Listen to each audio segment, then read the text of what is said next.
Hi வணக்கம். இந்த வருஷம் அருமையா ஆந்திரா ஆவக்காய் ஊறுகாய் போட்டாச்சு. ஊறுகாய் மட்டும் இல்லைங்க, ஊறுகாய் போடுற விதமே ரொம்பவே அழகா இருக்கும். ஸோ ஒரிஜினல் ஆத்தென்டிக் ஊறுகாய் ரெசிபி உங்களுக்காக இதோ. இந்த காய் தெல்ல குலாபி வெரைட்டி.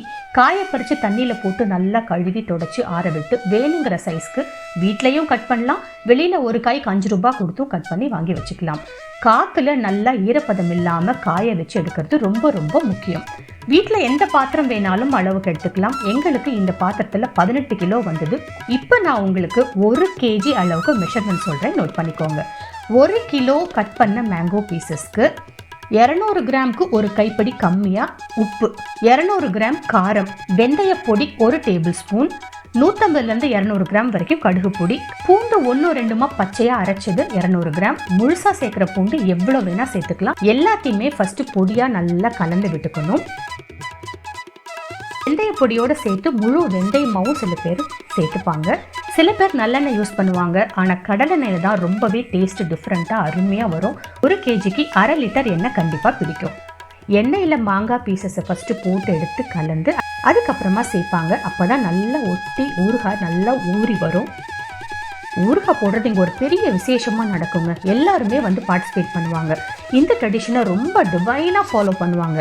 கலந்த பீசஸை டப்பில் இப்படியே சேர்த்துட்டே இருக்க வேண்டியது தான்.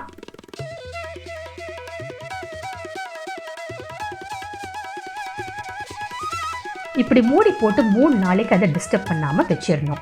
இனிமே தாங்க மெயின் பிக்சர். டேஸ்டிங் படலம்னு ஒன்று நடக்கும் பாருங்க. இதுக்காகவே குக்கரில் சுட சுட சாப்பாடு வச்சு அந்த ராவான ஊறுகாய் போட்டு அவங்க கலக்கிற விதமே ரொம்ப சூப்பராக இருக்குங்க. பாத்திரத்தில் ஸ்பூன் போட்டு எல்லாத்துக்கும் டிஸ்ட்ரிபியூஷன் நடக்கும். நாங்கள் ஃபஸ்ட்டு எல்லாரும் கையை நீட்டிடுவோம். அவங்க நல்லா உருட்டி ஊறுகாய் பீஸை மேலே வச்சு கொடுப்பாங்க பாருங்கள். அந்த டேஸ்ட்டுக்கு இது இணையே இல்லைங்க. பச்சை காரமாக எல்லா ஃப்ளேவருமே ராவாக தான் இருக்கும். ஆனால் அது அவ்வளோ டேஸ்ட்டாக இருக்கும். இதுதான் ஃபஸ்ட்டு ஸ்டேஜ் டேஸ்டிங். கரெக்டாக 3வது நாள் ஊறுகாய் எல்லாம் வெளியெடுத்து எல்லாத்தையும் கீழேருந்து மேலே வரைக்கும் நல்லா ஒரு முறை கலந்து விட்டு டேஸ்ட் பார்ப்பாங்க. ஒரு விஷயம் ஞாபகம் வச்சுக்கணும், எப்போவுமே ஆயில் பத்தலைன்னா மறுபடியும் சேர்க்கலாம். உப்பு கண்டிப்பாக மாங்காய் புளிப்பாக இருந்தால் இழுத்துக்கும், உப்பு பத்தாமல் இருக்கும், மறுபடியும் சேர்த்துக்கலாம். ஆனால் காரம் மட்டும் மறுபடியும் 3rd டேக்கு அப்புறம் சேர்க்கவே கூடாது. ஃபஸ்ட்டு சேர்க்குற காரம் மட்டும்தான், மறுபடியும் காரம் கலக்கக்கூடாது.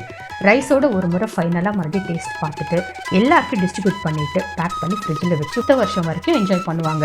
இவங்க ஊறுகாயை சுடு சாப்பாட்டில் போட்டு பருப்பும் நெய்யும் சேர்த்து சாப்பிட்ற அழகே சூப்பராக இருக்குங்க. இந்த வருஷம் ஊறுகாய் திருவிழா இனிதே நடந்து முடிச்சிட்டு மீண்டும் அடுத்த வருஷம் ஊறுகாய் போடும்போது மறுபடியும் ஆரம்பிக்கும். அதுவரை நன்றி, வணக்கம்.